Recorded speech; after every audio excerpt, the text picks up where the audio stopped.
Assalamu'alaikum warahmatullahi wabarakatuh. Hello everyone. In this video, we are going to talking about genetically modified organism or GMO. In the subject is bioscience with the lecturer is Professor Dr. Muktiningsih Nurjayadi, Master Science. Before we talking about the GMO, let me introduce me and my friend. Okay, we are from group 3 and my name is Muhammad Adya Raihan with my friend are Qori'atun Salsabila and Shabrina Ajeng Pitaloka. Okay, the first one is introduction. In this section, we will talking about GMO in general. So, genetically modified organisms or GMOs is organism whose genome has been engineered, or organisms whose genetic material has been altered. So from two sentences that from those sentences we can call the GMOs are organisms that have been altered using genetic engineering methods. Okay, so we know GMOs are organisms whose genetic material has been altered in a way that doesn't occur naturally through mating or natural recombination in order to favor the expression of desired psychological traits or the generation of desired biological products. This genetic modification is typically achieved through the use of biotechnology techniques, such as gene splicing or gene editing, which enables scientists to insert or delete specific genes in an organism's DNA. So, the main goal of the majority of genetic engineering performed on food is to increase crop yield and or to improve the nutrient value in animal feed. Next, the use of GMO in agriculture has been a topic of debate for several decades, with proponents touting their potential to increase crop yields, reduce the use of pesticides, and improve the nutritional content of food, while opponents raise concerns about the potential health and environmental risks associated with their use. With the proponent argumentation, one of the primary benefits of GMOs in agriculture is their potential to increase crop yields. By introducing genes that enable plants to resist pests, tolerate drought or extreme temperatures, or produce higher yields of desirable traits such as protein or vitamins, farmers can produce more food on the same amount of land, reducing the pressure to clear more land for agriculture. Okay, the next, another potential benefit of GMO. Another potential benefit of GMOs is their ability to reduce the use of pesticides and herbicides. By introducing genes that enable plants to resist pests or tolerate herbicides, farmers can reduce their reliance on chemical pesticides and herbicides, which can have negative impacts on human health and environment. GMO has been widely used in agriculture since the 1990s. The most commonly grown genetically modified crops are soybeans, canola, cotton, and corn, which are primarily used for food, animal feed, or industrial purpose. GMO has a lot of benefit in environments. There is a benefit of GMO in environment. First, reduce soil erosion.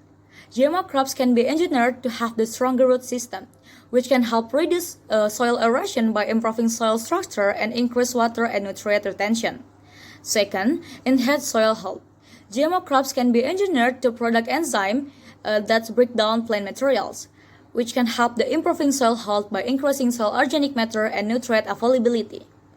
Third, reduce greenhouse gas emission. GMO crops that are resistant to herbicide can be used in no-till farming, which help reduce greenhouse gas emission by reducing the need for the plowing, which release carbon dioxide from the soil. Fourth, biodiversity conservation. GMO crops can be engineered to be the more resistant to pest and disease, which reduce the need for farmers to clean more land for farming, thereby conserving biodiversity. Fifth, reduce land use by increasing crop yield. GMO can help the reduce amount of the land need to produce a food, which can help reduce deforestation and conversion of the natural habitat into the agricultural land. Next, climate change mitigation. GMO crops are drought tolerant or can grow in the marginal land, can help to mitigate the impact of climate change on agriculture. Additionally, GMO crops can be engineered to produce biofuel, which can reduce the use of fossil fuels and associated greenhouse gas emission. The last, improve waste management. GMO bacteria can use in bioremediation, which is the process of the using living organism to clean up pollution. GMO bacteria can be engineered to break down pollutant in environments, such as oil spills. We can help reduce the negative impact of this pollutant on the ecosystem. GMO also has a lot of benefit in agriculture. The first one is to increase crop yield and improve crop quality. Drought is a major and climate change are the harm for plant. Farmer can help the increase that their crops can withstand periods of water scarcity and continues to produce healthy yield. The plants are resistant to certain pests and diseases. Farmer can reduce yield losses caused by this organism. Second, to improve the nutritional content of the crops.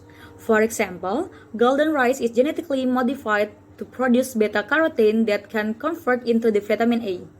Overall, the development of GMOs with the improved yield potential and the crop quality can help the farmer produce more than food with less land, with less water and the other research.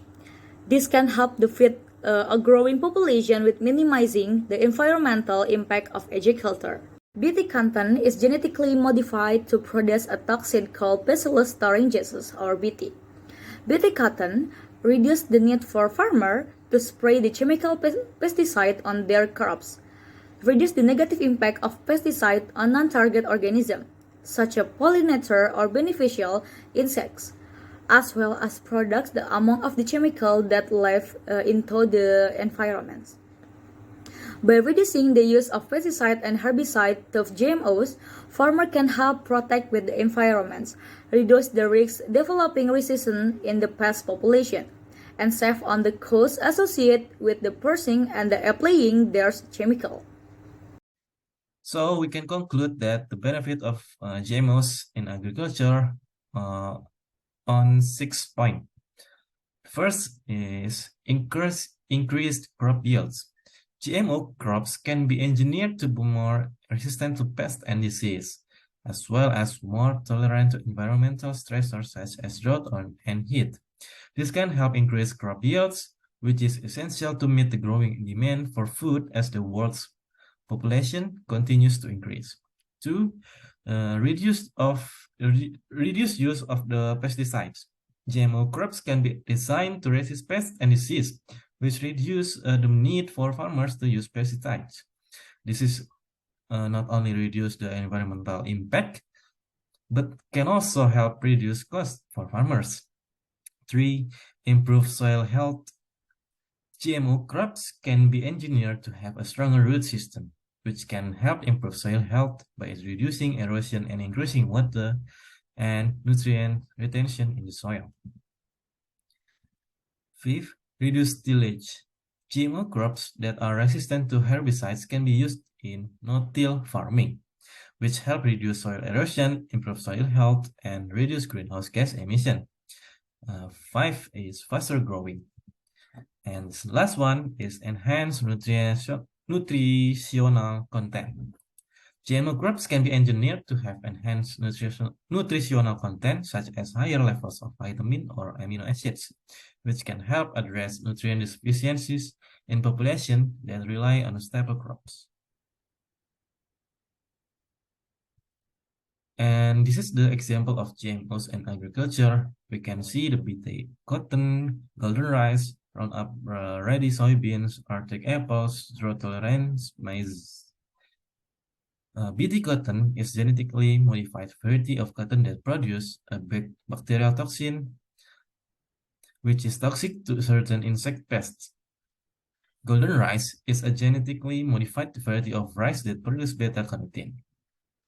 Roundup ready soybean are genetically modified to be resistant to herbicide glyphosate, which allows farmers to use glyphosate to control weeds without damaging the soybean crops. Arctic apples are genetically modified to prevent browning when cut or bruised, which can help reduce fruit weights and increase the shelf life of apples. Drought-tolerant maize is genetically modified to be more tolerant to drought, which can help improve crop yields in areas that are prone to droughts. And this is for the example, the other example for GMO foods, like tomato, rice, wheat, corn, etc. And the next one is the summary of FDA's inventory of completed biotechnology consultation on genetically engineered foods as of June 30th, 2015. Crop list in order to relative abundance of genetically engineered crop consultants or corn having the most consultation. And we can see the source of inserted rate is bacteria. How to make a GMO? How are GMOs created? GMOs are created of the genetic engineering technique or manipulating the DNA.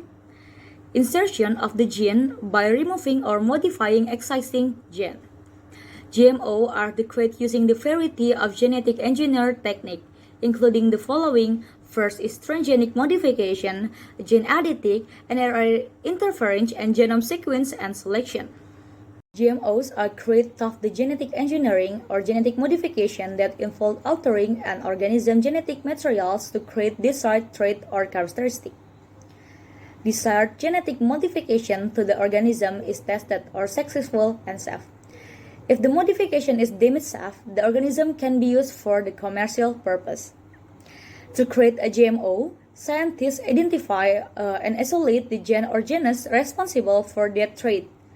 Insert into the genome of another organism. This is typically done using the variety of technique, including gene gun, viral vector, and bacterial vector. For example, the use of bacterium called Argobacterium tumefacis. Insert its DNA into the genome of the plant, causing the formation of a tumor-like growth. Scientists can modify the DNA or bacterium to carry the desired gene or genus. Insert into the genome of the plant when the bacterium infects it. Okay, we got a discussion about the mechanism of the GMOs, how to make them. The picture in the slide is the step to making GMOs generally. Basically, GMOs product is not limited only in the plant. It must be in animals and other. But the component of DNA is same in all organisms in the form of amino acids sequence that are responsible for genetic makeup of organism. This amino acid sequence can be altered or moved from one organism to another by recombinant technology, molecular cloning, and genetic engineering. In this process, there are two enzymes play major role. One, restriction enzymes. These enzymes are used to cut DNA segments from one genome. Two, DNA ligases. These enzymes are used to paste them into another genome. The next step is shifting of DNA from one organism to other.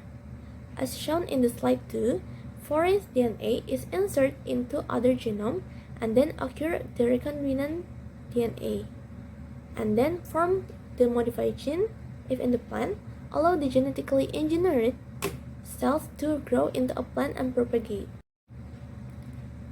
Next is the application about modified organisms are creating a vitamin-rich tomato with a carrot gene. Similar with the previous one, They insert the carrot gene into a plasmid and transfer them to the cells of tomato leaves. We can get an enhanced tomato from this process. Okay, go to the next slide. It's about GMO in Indonesia. So, GMO is a controversial topic in Indonesia because many people until now believe that GMOs are bad for their health, even poisonous, and that they damage the environment. This is in spite of overwhelming scientific evidence that proves that GMOs are safe to eat, and that they bring environmental benefits to making agriculture more sustainable. Recent years, in Indonesia, the government finally allowed the cultivation of genetically modified crops for certain purposes. In 2009, Indonesian government issued a regulation allowing the commercial cultivation of genetically modified cotton. After 9 years, in 2018, finally, the Indonesian government allowing the commercial of the genetically modified corn and soybean. However, the regulation requires that GMO crops must undergo safety assessments before being allowed for commercial use. The use of GMOs in Indonesia remains a controversial issue, and there are ongoing debates about their safety and potential benefits. The government has implemented regulation to ensure the safety of GMOs, but it is important to continue to monitor their impact on the environmental and human health. Okay, next, this is the points we conclude that important for regulation in Indonesia, or fact about GMO in Indonesia. 1. Regulation on GMOs. In addition to regulation allowing the commercial cultivation of genetically modified like cotton, corn, and soybean, the Indonesian government has also issued regulation on the labeling and traceability of GMO products. The regulation requires that all GMO products must be labeled and their traceability must be ensured from production to distribution. The Indonesian government has issued regulations on GMOs to ensure their safety and proper use. The regulation requires that GMO product must undergo safety assessments before being allowed for commercial use, and they must be labeled to enable traceability. This regulation helps to ensure that the use of GMOs is properly monitored and controlled. The second is use of the GMOs in agriculture. In Indonesia, the use of GMOs is primarily focused on agriculture. Genetically modified crops such as cotton, corn, and soybean are used to increase crop yields and reduce the use of pesticides and herbicides. The adoption of GMOs in agriculture is expected to improve the competitiveness of Indonesian farmers in the global market. The use of GMOs in agriculture in Indonesia is mainly focused on crops such as cotton, corn, and soybean. Next, third is research on GMOs.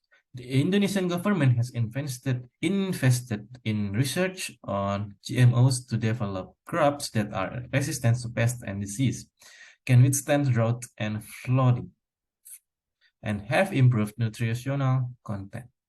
The government has also established research centers to study safety and impact of GMOs on the environment and human health. This research is important for understanding the potential benefits and risks of GMOs and for developing crops that can help address food security challenges. The last one is public opinion on GMOs. The use of GMOs remains a controversial issue among the Indonesian public. Some groups are concerned about the potential risks to the environmental and human health, while the others see the use of GMOs as a way to improve agriculture, productivity, and food security. There have been protests and demonstrations against the use of GMOs, particularly by environmental and social activist groups. It is important to engage with the public and address their concerns about GMOs in order to ensure the responsible use of the technologies. In this slide, we're gonna discuss our group opinion about GMO. So, we pro with this innovation on biotechnology. Why? We choose the perspective of consumption on many people in the world. World hunger and food insecurity is a recurring problem in most parts of the developing world. The most recent estimate of the Food and Agriculture Organization says that 854 million people worldwide are undernourished. This is 12.6% of 6.6 billion people in the world. Many of the 854 million that are undernourished, children being the most visible victims, live in developing countries. Undernutrition magnifies the impact of every disease.